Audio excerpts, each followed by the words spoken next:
So picking up on her proxies and minions, and I'm not identifying people as that, but in all fairness, she's not entirely alone in that view. I want to take a listen to something that you said during the last Democratic debate. Here it is.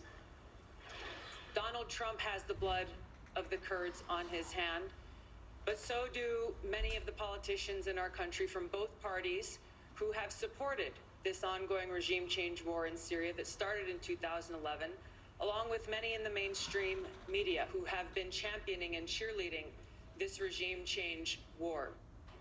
And after that performance, New Yorker writer Susan Glasser tweeted this: how odd to listen to Tulsi Gabbard mouthing Syrian and Russian talking points on the Democratic debate stage. Now, you've explained just in your last answer why you think this perception is there, but do you feel the need to specifically counter that?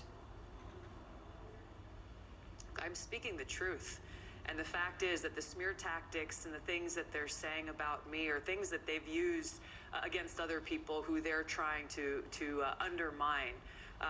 This is the reality. As a soldier, I can speak to the cost and consequence of this Bush-Clinton foreign policy that has proven to be disastrous for our country and disastrous for people in the countries where we've waged these wars to topple dictators. The American people understand themselves what this cost and consequence have meant to them. When we've spent over $6 trillion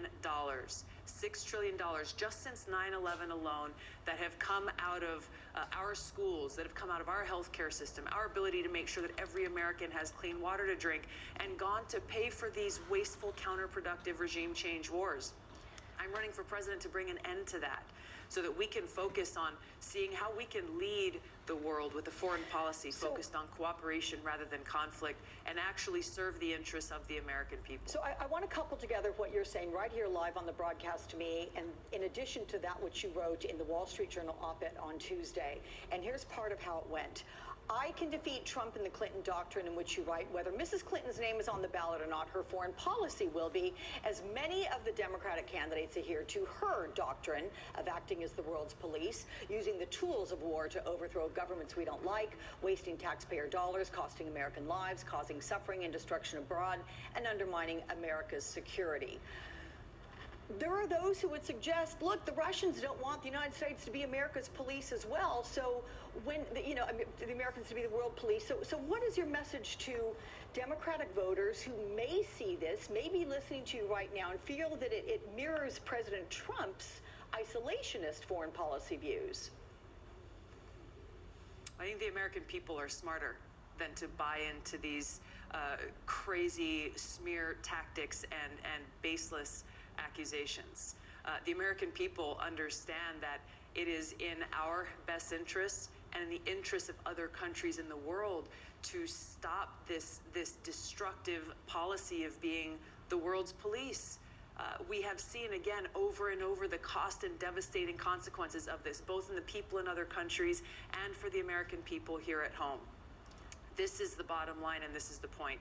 The American people can see through the tactics that they are using that really represent not only Hillary Clinton's foreign policy, but represent George W. Bush's foreign policy. And this was my point in that op-ed, is that you see the lack of experience in foreign policy and national security amongst the vast majority of Democratic candidates running for president, which means that if elected, they will walk into the Oval Office on day one having to fulfill the responsibility of commander-in-chief, but will lack the understanding and experience to do so, and will therefore lean on the foreign policy establishment in Washington to influence the decisions that they're making. And this establishment crosses both party lines and will continue the destructive and costly foreign policy of being the world's police that we've seen for far too long.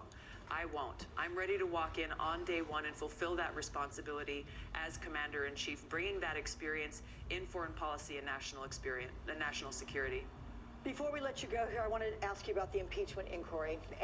When do you want to see this come up to a vote? And what's your view on whether or not this stretches into next year, right near or alongside some of those pretty critical early 2020 contests? Are you worried about any political implications from that?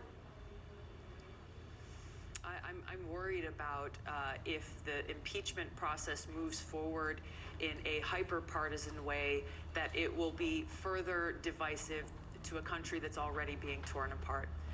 This impeachment proceeding is a very serious thing, and leaders in Washington need to take it for the seriousness that it is.